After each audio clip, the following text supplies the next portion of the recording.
जेदेही उदास गेले अशा पाषाणी वारुणे विषय तो त्यांचा झाला नारायण नावडे जनधन माता पिता निर्वाण गोविंद असे मागे पुढे आईच साखळी पुरवली दे विषय तो त्यांचा झाला नारायण नावडे जनधन माता पिता तुका म्हणे सत्य कर्माभावे साह्य घातलिया भयनरका जाणे विषय तो त्यांचा झाला नारायण नावडे जनधन माता पिता समचरण सरोजम सांद्र नीलांबुदाभं जगननिहित पाणि मंडनं मंडनानां तरुण तुलसीमाला कंदरं कंजनेत्रं सदयधवलहासं विठ्ठलं पांडुरंगा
दुसरे चरण संतांच्या त्यांच्या कृपादाने कधीचा विस्तारू बाबाजी संतोदासुदामं मारुतिवेगं जितेन्द्रियं बुद्धिमतां वरिष्ठं वातात्मजं मानर्तमुख्यं श्रीरामदूतं शरणं हे दुःखावंदन मारुती हे दुःखावंदन मारुती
पै हे नमस्कार पुरती आता भक्तैसे दानाजी देही उदास गेले अशा पाश निवारुणे विषयतो त्यांचा नारायण नावडे गणधन माता पिता.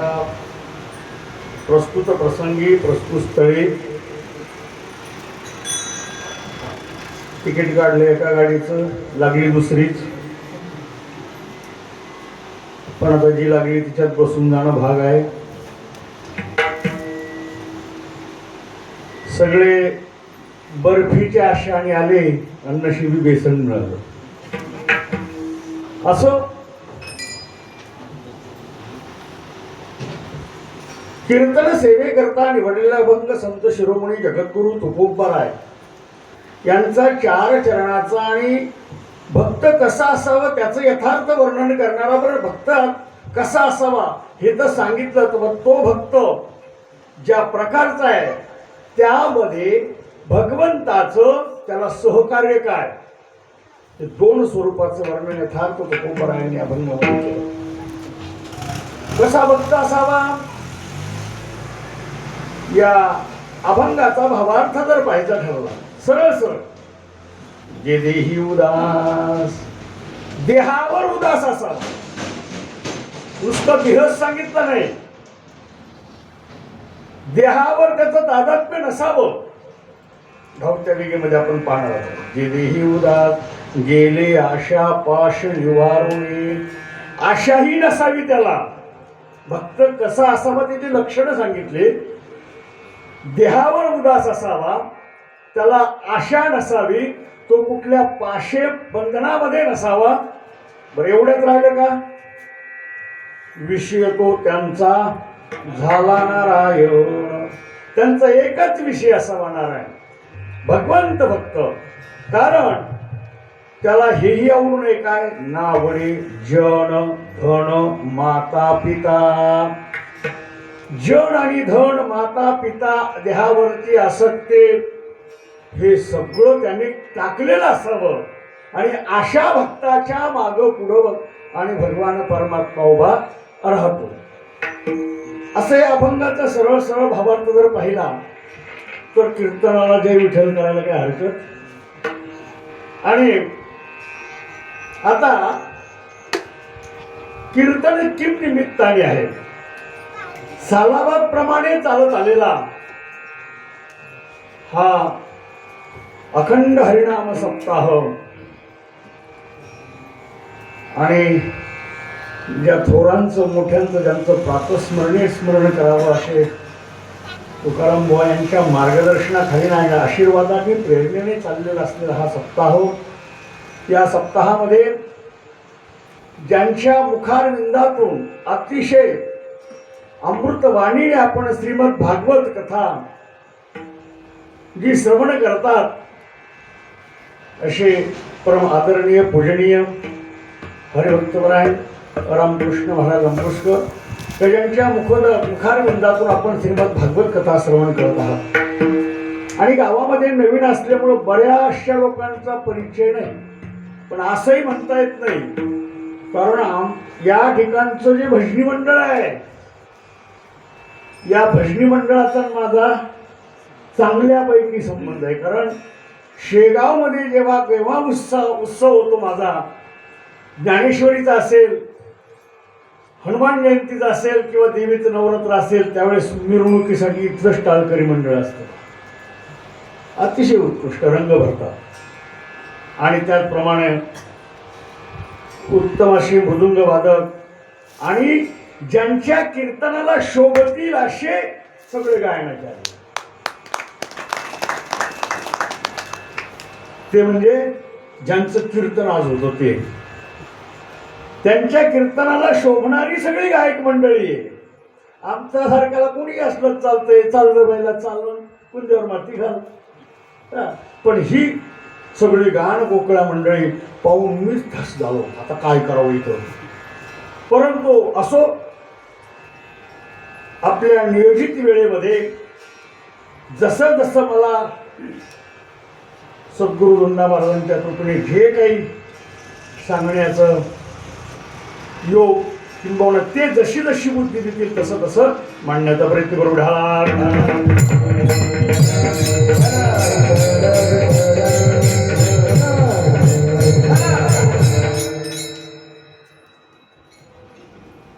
भक्त अनेक आहेत, पण त्यांना भक्त म्हणता येतं का?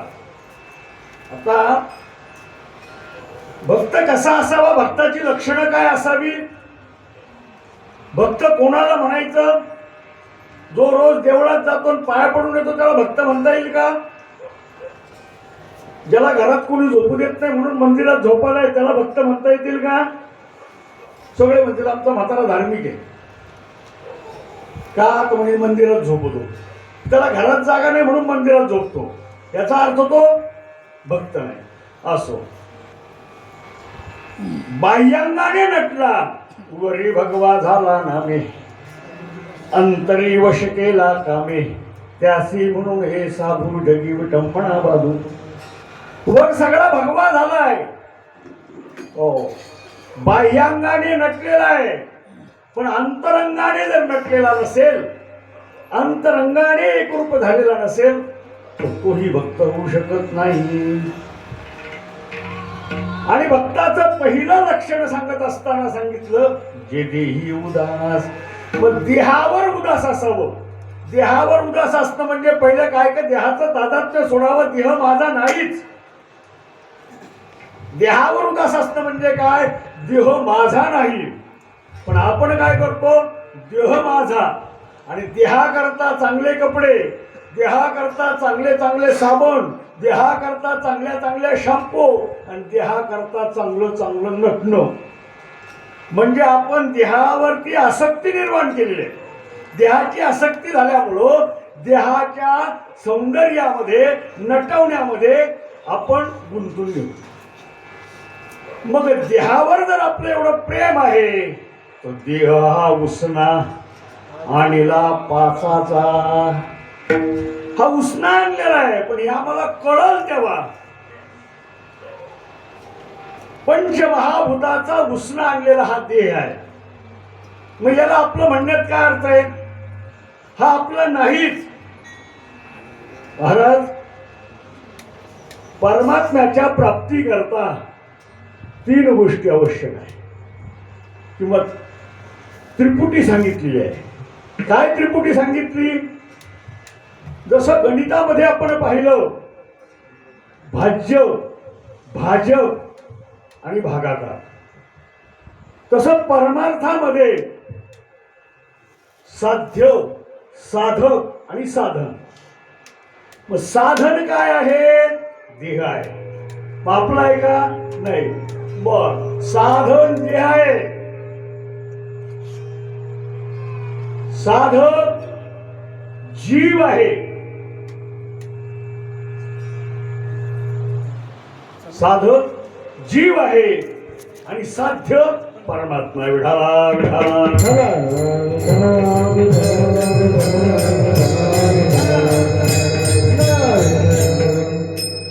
ही त्रिपुटी ज्याच्या लक्षात आली, हेच फक्त जे आणि परमार्थाचं गम्य हेच आहे. साध्य काय आहे, साधन काय आहे आणि साधक काय. साधक कोण आहे? तर साधक मी आहे, साधक हा जीव आहे. म्हणजे देह आपला नाही. तरी आपण देहाला नटवत बसवतो. पण देहाची कशी अवस्था आहे? जन्माला आला तेव्हा त्याची अवस्था काय, तरुणपणामध्ये अवस्था काय, आणि म्हातारपणामध्ये अवस्था काय? सारखा देह राहतो का? देह सारखा राहत नाही. महाराज, लडकपण खेल में जवानी नींदवर, बुढापा देख कर रोया. म्हणजे बालपण हे खेळण्यामध्ये गेलं. तरुणपण, तारुण्याचं तर विचारूच नका महाराज. बऱ्याचशा तरुणांचं असं म्हणणं आहे, हाय तरुण तर घे करून, जाशील मरून तर येते पळून. आणि मग सगळंच करून घे, जे करू नये तेही करतं.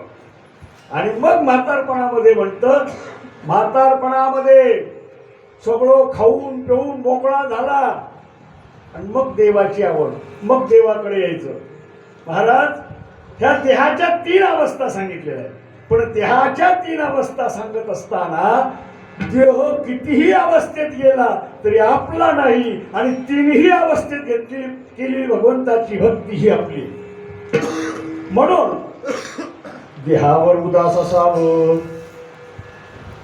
देहाचं जास्त त्याला जीव लावू नका. त्या देहाला मोठमोठ्या साबणी लावू नका. कारण साबण बाहेरून लावली, आतून काय? मदालसाने वर्णन केलंय. हा देह नाशिवंत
नावाची आई तिनं आपल्या मुलाला उपदेश करताना सांगितलंय. हा देह नाशिवंत मळमूत्राचा बांधा, वरी चर्म घातले रे कृमिकीटकाचा सांधा, रवरव दुर्गंधी अमंगळ तिचा बांधा. काय आतून बघा ना, बाहेरून काय नटवतं त्याला, आतून बघा जरा देह कसा आहे.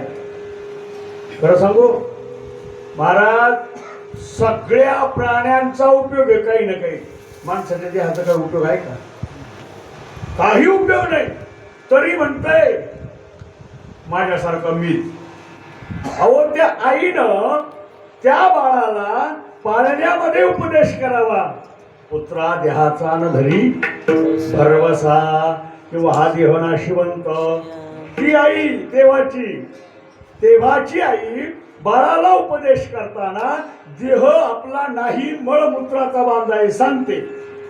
आणि आताची आई देहाचं तर सोडून द्या महाराज, आताची आई त्या बाळाला लहानपणी दुधाची बाटली हातात दिली, आणि दुधाची बाटली बाळाच्या हातात गेली का शाळेत जाताना पाण्याची बाटली. आणि मग थोडं शिकलं समजलं की थम्सअपची बाटली, स्प्राईटची बाटली, आणि पैसा कमवायला लागला का दारूची बाटली. आणि मग पिऊन पिऊन लिव्हर खराब झालं का सलाईनची बाटली, आणि डॉक्टर म्हणला मेला का राखेलची बाटली. बाटली हातात दिली कोणी? बाटलीची सवय आईनीच लावली ना. आणि म्हणून शेवटपर्यंत त्याला बाटलीनंच शेवट तिचा केला. त्याच्यावर हे संस्कार करण्यापेक्षा त्याच्यावर संस्कार काय करावे. आजकाल संस्काराची गरज आहे. जो काही हा संपूर्ण आपला भारत देश, महाराष्ट्र आज विविध संपन्नतेने नटलेला आहे. आज तुम्ही आम्ही जे कीर्तनाला उभे आहोत, तुम्ही आम्ही जे सप्ताह करतो, हे केवळ कोणामुळं झालं? एका आईमुळं झालं. सगळे म्हणत असतील छत्रपती शिवाजी राजांनी हिंदवी स्वराज्य निर्माण केलं, पण हिंदवी स्वराज्य निर्माण करण्याची संकल्पना ही त्या आईची. त्या आईची संकल्पना असल्यामुळं तिनं प्रयत्नही केला, सत्यात उतरलं नाही. मग आपल्या मुलाला ते संस्कार दिले.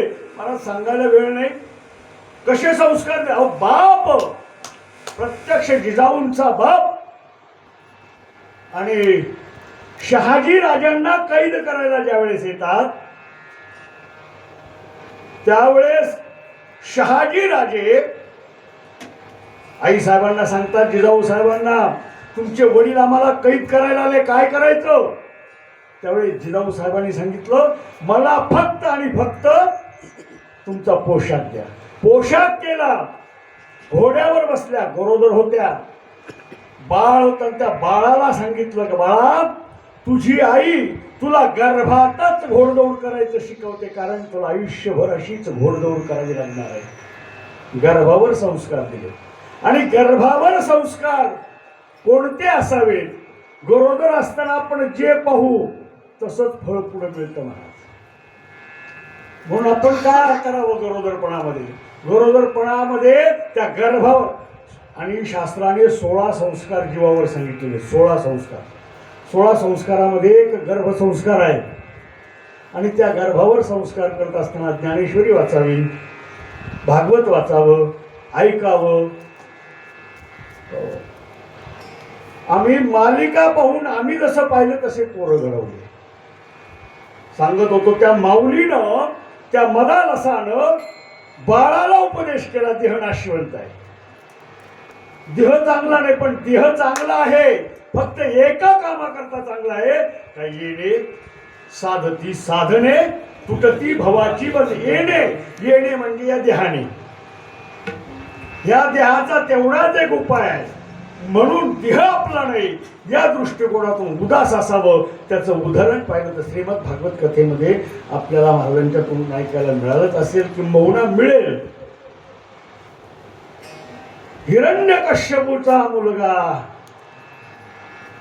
प्रल्हाद फक्त गर्भामध्ये नारायण कवच ऐकलंय. नारायण कवच गर्भामध्ये असताना नारायण कवच ऐकलं. ते गर्भावरती संस्कार झाले. परिणाम काय झाला? परिणाम हा की नारायण नारायण म्हणत असताना हत्तीच्या पायाखाली दिला, पण काही चिंता नाही. देहावर उदास. उकळत्या तेलाच्या कढईमध्ये टाकला, देह टाकलाय, नारायण नारायण चालू, देहावर उदास. कडेलोट केला, भगवंताचं नामचिंतन चालू, देहावर उदास. देहाला कितीही जाऊ द्या, देहाला कितीही त्रास. चला ना कीर्तनाला आलो असतो, पण डोकं दुखतंय हो. आपण डोकं दुखतं तर कीर्तनाला येत नाही. किती त्रास सहन केला प्रल्हादाने. प्रल्हादाचा सोडा किती भक्त आहे. म्हणून तो देहावर उदास असणारे भक्त जे आहेत भगवंताला आवडतात. नामदेवराय सुद्धा म्हणतात, देह जावो अथवा राहो, पांडुरंगे दुर्भावो, चरण सोडी सर्वथा मान तुझी पंढरीनाथा. मी भक्ताची लक्षणं सांगतोय, भक्त कसा असावा. आणि नामदेवराय सुद्धा म्हणतात, माझा देह गेला तरी चालेल, पण माझा दृढ असा भाव त्या परमात्म्याच्या चरणी असावा. इतकं देहावर उदास असलं पाहिजे. थोडं 1 तासाची मांडी घालून बसत नाहीत आपण, 1 तासाची महाराज. आणि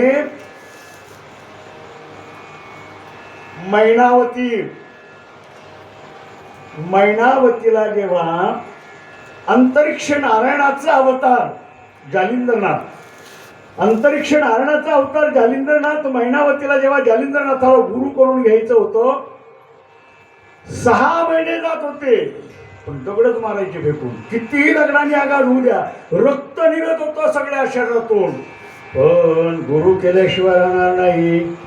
शेवटी एक दिवस काय केलं तिनं, आली आणि गुरुचे जालिंद्रनाथाचे पाय ज्यावेळेस दाबत बसले, त्यावेळेला भगवंतांनी जालिंद्रनाथांची परीक्षा पाहायचं केलं आणि एका मायेचा भुंगा तयार केला, मायेचा भुंगा, आणि तो तिच्या मांडी खाली सोडला. मांडी खाली ती मांडी कुरतडून सगळं शरीर कुरतडलं आणि कंठातून बाहेर निघाला. रक्ताची धार लागली. धैर्यबळ ओळखले, तिचं धैर्यबळ ओळखलं. म्हणजे इतकं माणसामध्ये इतकं देहावर उदास असावं. 1 तास मांडी घालून बसत नाहीत आपण. 3 रात्र बसली, याला म्हणायचं देहावर उदास. देहात उदास म्हणजे काय? खाय प्यायला नाही मिळालं ना असं करून बसायचं, याला उदासी नाही म्हणायची. ही संसारातली उदासी. हिला कोण विचारतं या संसारातल्या उदासीला?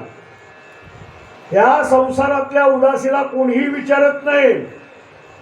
जोपर्यंत आपल्या खिशात आहेत तोपर्यंत आपले सगळे म्हणजे डोकं दुखतं काय, जेवलं नाही भाऊ, पण आपल्या खिशातला जाऊ द्या, आपण का उदास आहेत पाहायला सुद्धा कोणी येणार नाही. म्हणून संसाराची उदासीदार नको, परमार्थात देहावर उदास असावं. माझ्या शरीराचं काही झालं तरी चालेल, पण मी मात्र भगवंताचे चरण सोडणार नाही, त्याची भक्ती सोडणार नाही. अशा भक्त भगवंताला आवडतो. जे देही उदास. आता आशा आणि पाश नियोजित वेळेत सोडून द्यायची, जेवढं होईल तेवढं. आशा म्हणजे काय? आपल्याला आशा आहे का नाही? प्रत्येकाला आशा आहे. आशा म्हणजे काय थोडक्यात सांगतो मी, बऱ्याच ठिकाणी सांगत असतो. 3 मजले बांधले, 4थ्याचे गज सोडले, आहेत ना? का कंप्लीट करतो 4थ्याचे गज? म्हणजे ही आशा आहे का कधीतरी माझा 4थाही मजला, ही आशा आहे.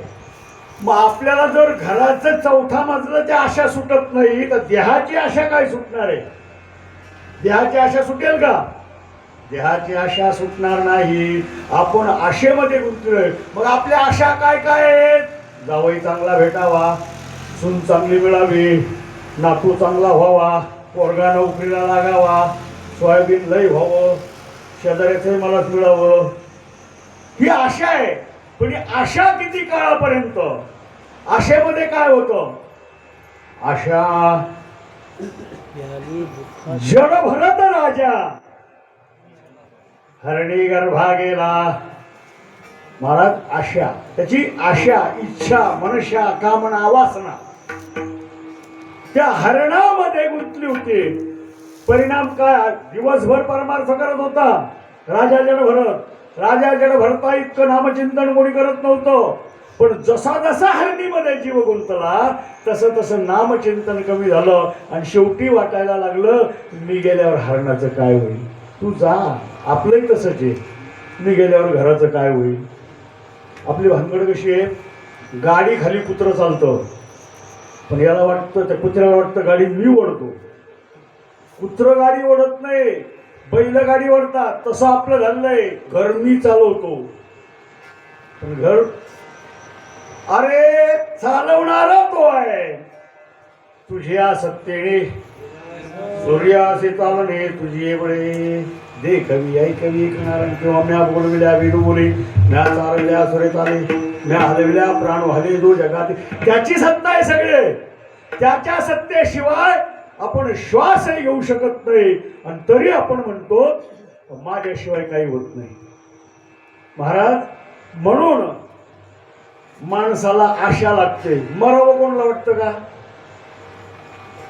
एकालाही मर म्हटलं का भीती वाटते. पण मरण हे सत्य आहे आणि माणसं सत्य टाळतात. मरण हे सत्य आहे. हो. आणि जगणं हे मरण येत नाही म्हणून आपण जगतोय. विचारावर प्रत्येकाला, तो का जगून राहिला? का जगतो तू? जगायचं कारण काय? कशा करता जगतो आपण? कोणालाच सांगता येणार नाही कशा करता जगतो. उत्तरच नाही या प्रश्नाचं. या प्रश्नाचं एकच उत्तर आहे, मरण येत नाही म्हणून जगतो. विठाला विठाला. आपल्याकडे सांगायला आहे काय? आपण म्हणू शकतो का देव भेटावा म्हणून जगतो, संत भेटावा म्हणून जगतो, साधू भेटावा म्हणून जगतो? हे उत्तर आपली मिळणारच नाही. हे संतांची उत्तर आहे, आपली नाही.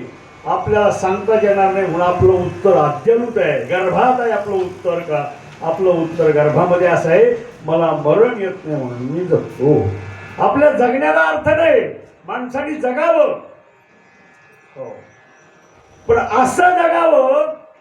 जास्त काळ जगून उपयोग नाही. 80 वर्ष जगला, एक दिवस माळ घातली नाही. श्रावणाच्या महिन्यात हाडकं खाल्ले, कोंबड्या झोडल्या. श्रावण महिन्यात काय त्या जगण्यात उपयोग? अरे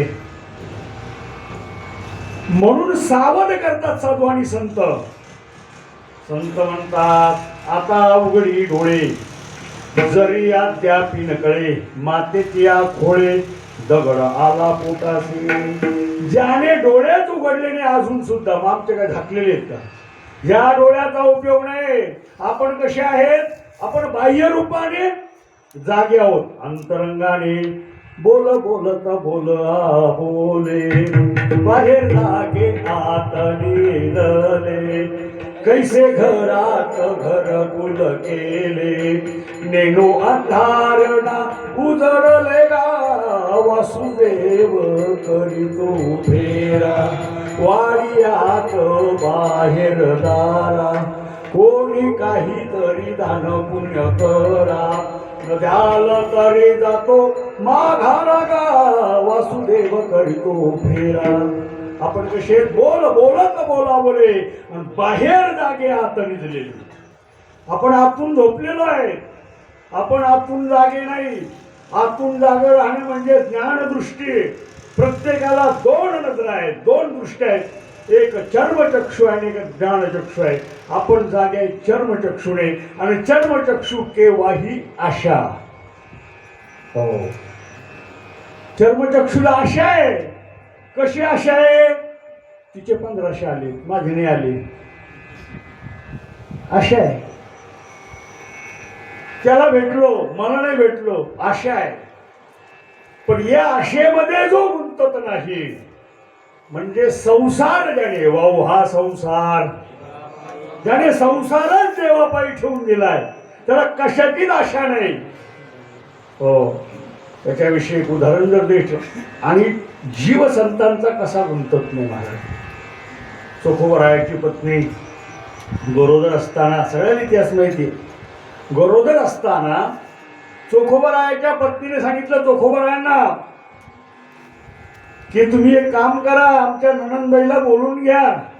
तुम्ही जागेवर नसतात, तुम्ही दिंडीत जातात, पुढे भजन करत फिरतात. माझ्या जर पोटात दुखायला लागलं तर माझं बाळांपण कोण करेल? म्हणून माझ्या नंदेला घेऊन या. बरं म्हणे.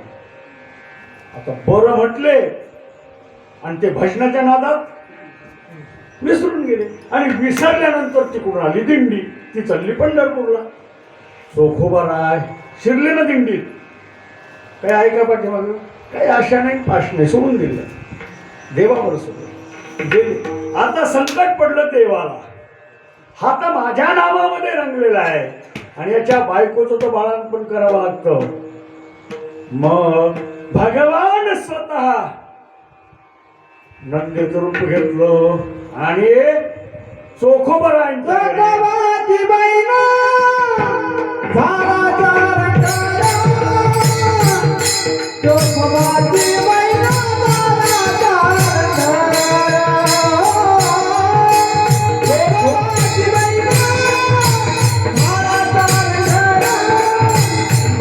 चोखोबाची बहिणा झाला चार काया, चोखोबाची बहिणा झाला चार काया, चोखोबाची बहिणा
पाशारंधर वहिनी उघडादार हाका मारी. महाराज सुखवरायची बहीण झाली हो बहीण.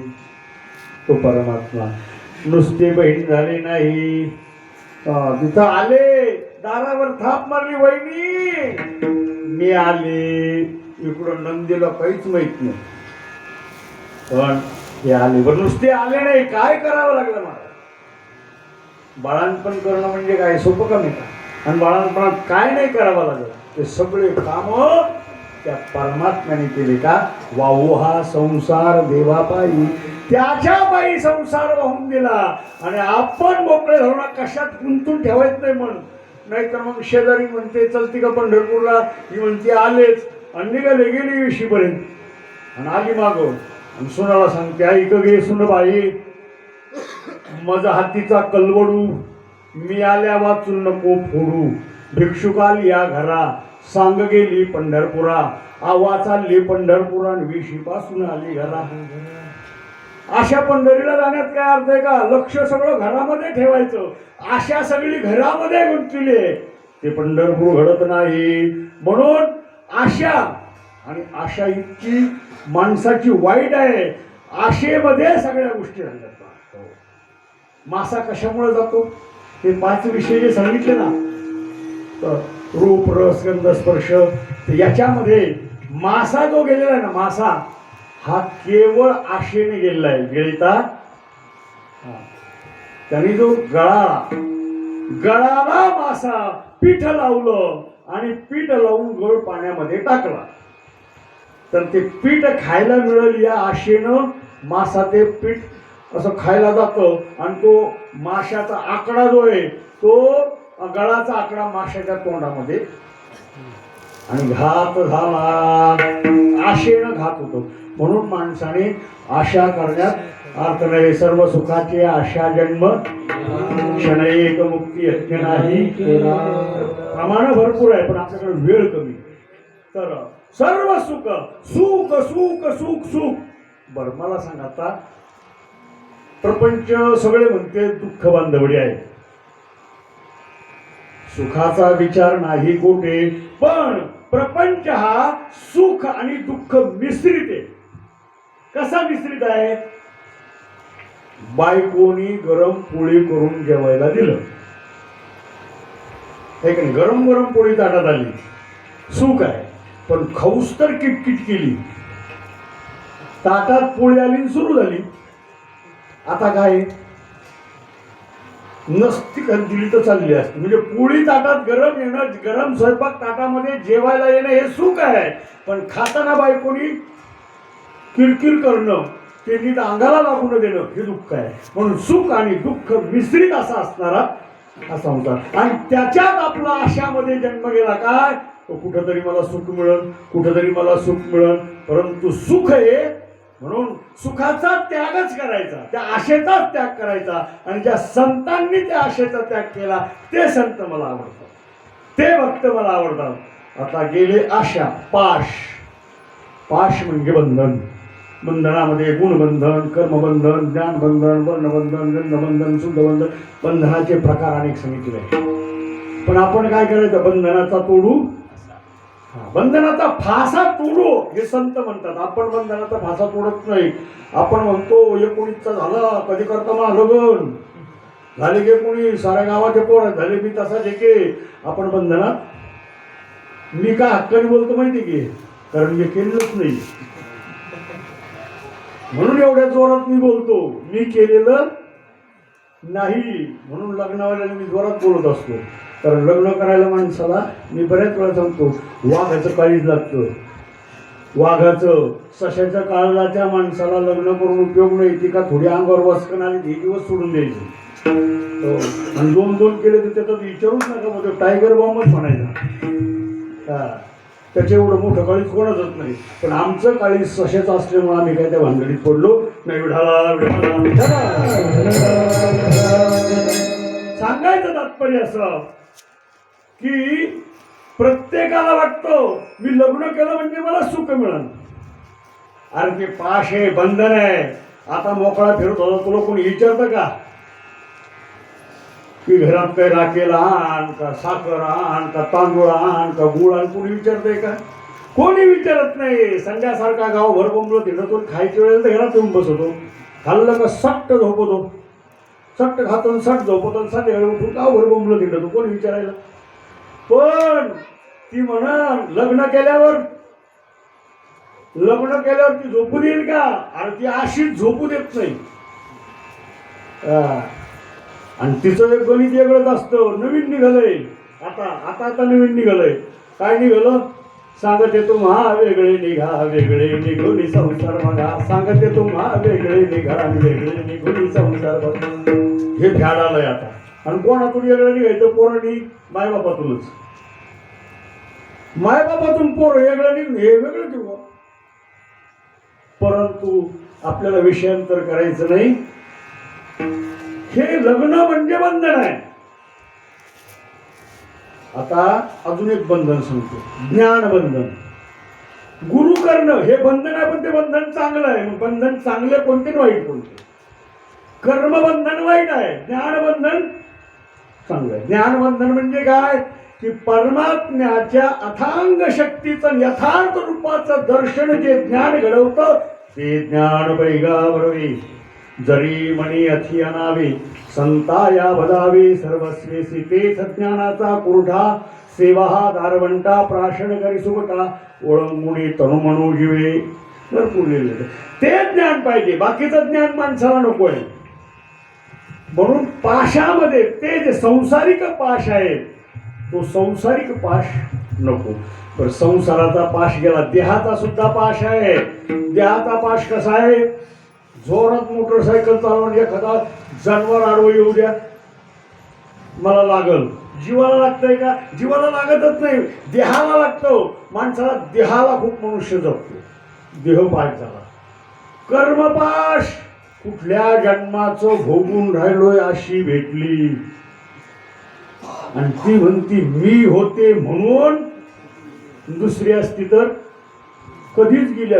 मी म्हणतो तू जा ना, का त्याला अडकून ठेवला? दुसरी तरी करीन. तू जाय ना, नुसतं एवढं म्हणते मी म्हणून टिकली. दुसरी असती तर निघून गेली असती.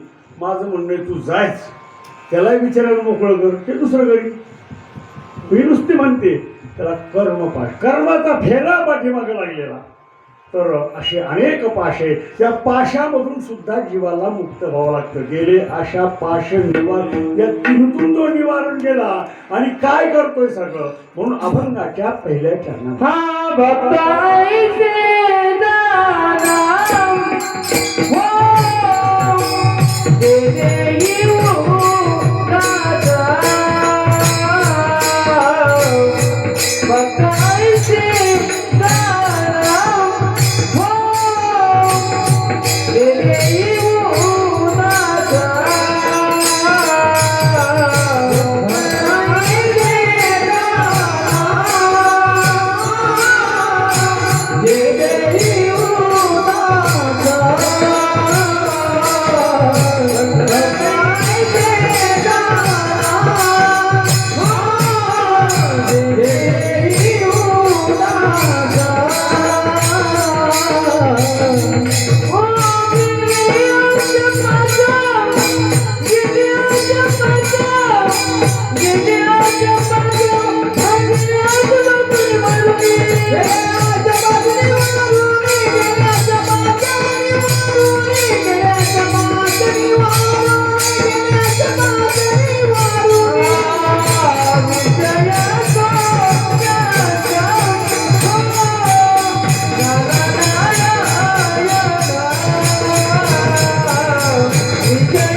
ज्यांचा विषय परमात्मा आहे, जे उठता बसता जाता येता केवळ एकच विषय आहे, तो म्हणजे परमात्मा. बाकी त्यांच्या डोक्यात काय नाही. मग आपली भक्ती आहे का आता तशी? आपण भक्त आहेत का? आपला विषय काय? विषय विषयाचा पडीपाडू, गोड परमार्थ लागे कडू, कडू विषय तो गोडू जीवाशी झाला. आपल्याला जे नको, जे जीवाला घातक आहे ते पाहिजे, आणि जे जीवाचा उद्धार करणार आहे त्याला आपण दूर लोटतो. मी नेहमी एक उदाहरण सांगत असतो. इमानदार दाराच्या बाहेर आणि बेईमान घराच्या आत, असं आपलं काम आहे. कुत्र इमानदार आहे, सगळ्या गावाच्या भाकरी खाऊन येईन, पण मालकाच्याच घराचं राखण करेल, है का नाही? पण त्याला आपण दाराच्या बाहेरच ठेवला, कधी घरात घेतलं कुत्र? आणि मांजर अख्ख्या घरात फिरती, लोणी खाय, दूध खाय, दह्यात तोंड घाल, कशात तोंड घाल, आणि पुन्हा पलंगावर गादीवर येऊन बसत आहे. ते बेईमान आहे, तरी त्याला घरात ठेवलं. म्हणजे जी गोष्ट नको आहे ती आपण जवळ करतो, आणि जी गोष्ट पाहिजे तिला दूर करतो. संतांचं तसं नाही, त्या भक्ताला तसं नाही. तर भक्त विषय केवळ त्यांचा नारायण परमात्मा विषय झाला. आता नावडे जन लोकात बसणं देव साधू संताला भक्ताला आवडत नाही, कारण भक्ती लोकात बसून करून उपयोग नाही. लोकात भक्ती होते का? लोकात दिखावा आहे. मी एवढा जप केला, मी एवढ्या काशा केल्या, मी एवढे उपास केले, मी एवढे लक्ष्मीचे व्रत केले, मी एवढं हे केलं, हे दाखवायचा परमार्थ. याच्यातून साध्य काही नाही, साध्य काहीच नाही आहे. महाराज नवरत्नाचा हार दिलता, नवरत्नाचा हार यांना. राम सापडला की त्याच्यात नाही, मग ते नवरत्नही नको, म्हणजे धन आवडत नाही. यांचं उदाहरण, देहावर उदास कसे? शेपटी पेटून दिली, शेपटी, पण लंकाच जाळली. ते म्हणले नाही बा आता शेपटी पेटवली, माझं काय होईल आणि मी जळल का? प्रभू कार्यासाठी. कारण एक अभंग आहे बा, त्याच्यामध्ये चार शब्दामध्ये 4 तत्व सांगितलेले आहेत. की स्वामी काज, पितृवचन, हीच विष्णूची महापूजा. या अभंगातले पहिलं उत्तरार्ध पूर्वार्ध सांगतो काय भक्ती म्हणजे काय. स्वामी काज, स्वामीचं कार्य करणं, राजाचं काम करणं, सेवकाचं आहे, झाली भक्ती त्याची.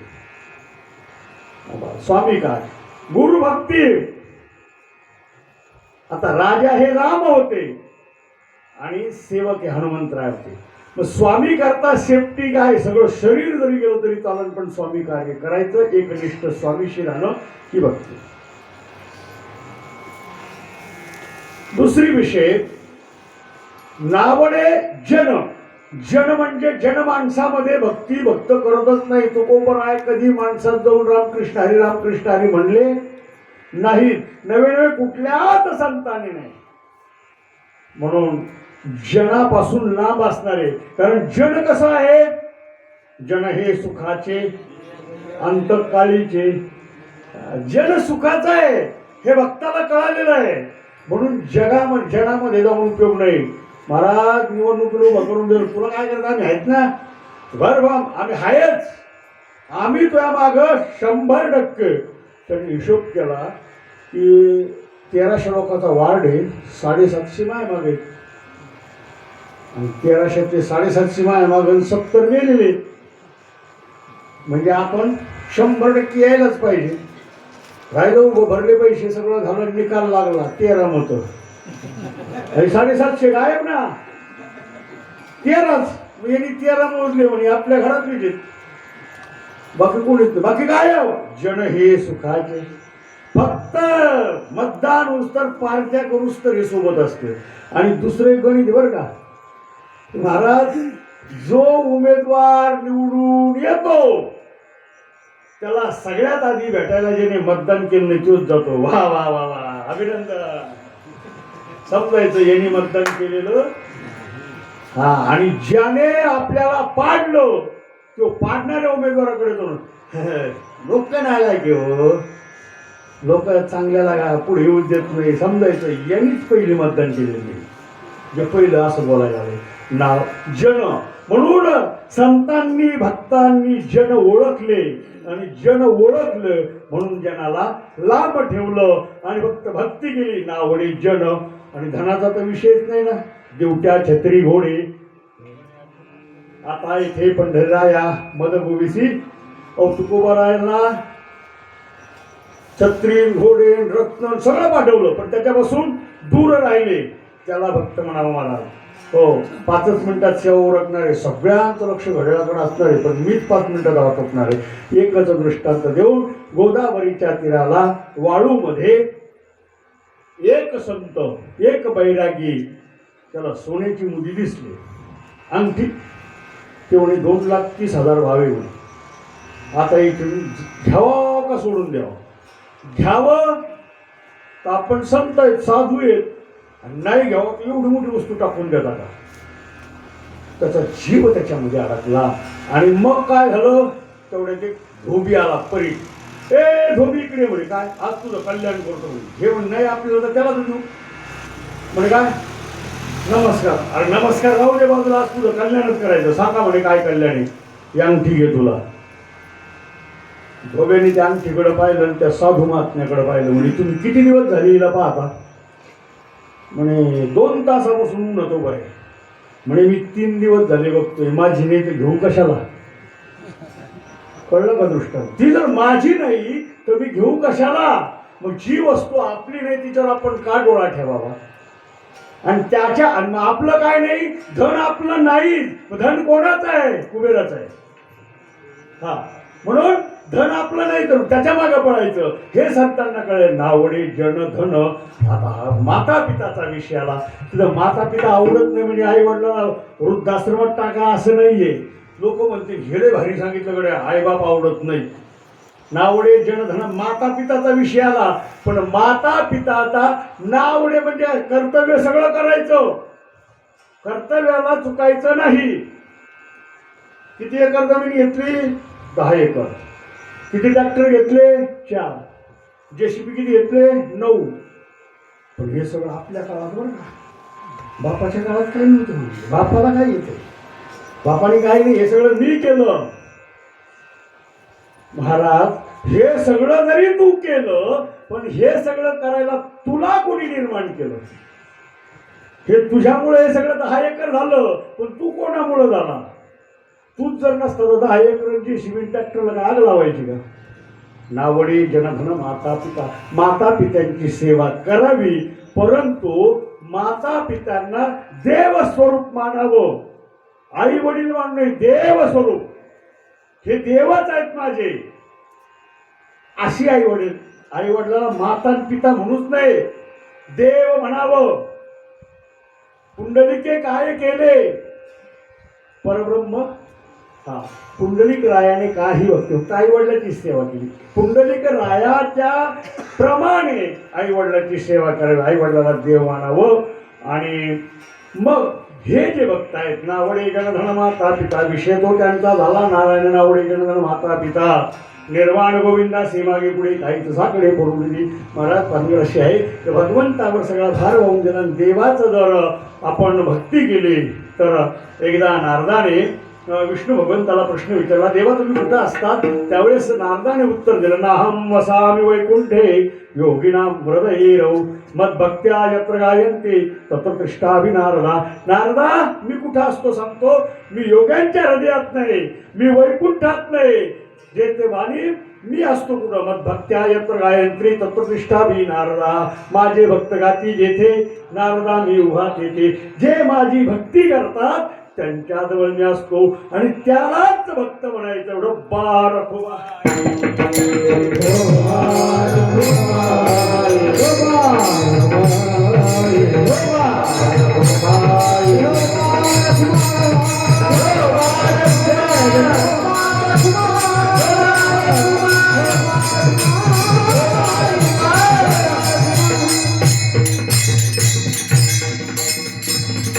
म्हणून खरा भक्त तो ज्याला धन आवडत नाही, जन आवडत नाही आणि जो देहावर उदास आहे, आशामध्ये पाशामध्ये गुंतला जात नाही, हा भक्त खरा आहे. आणि हे सोडून जर काही व्यर्थ केलं तर घातलेल्या भय नरका जाणे नियमाप्रमाणे ज्ञानोबा माऊलीचं भजन होईल. चाल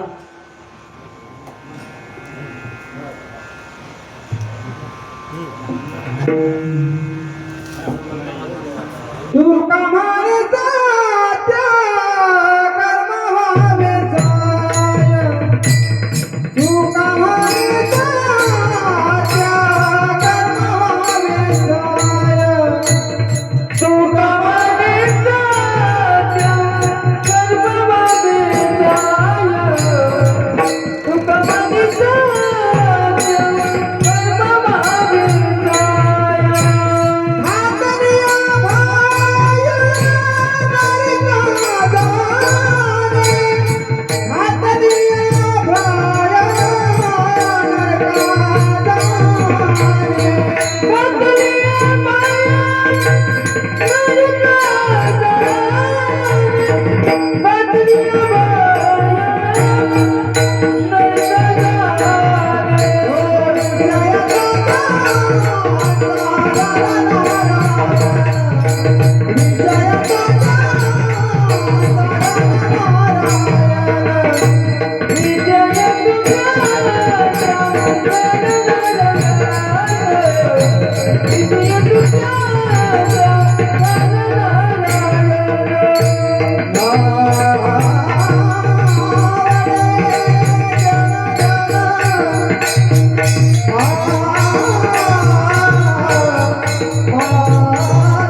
ज्ञानेश्वर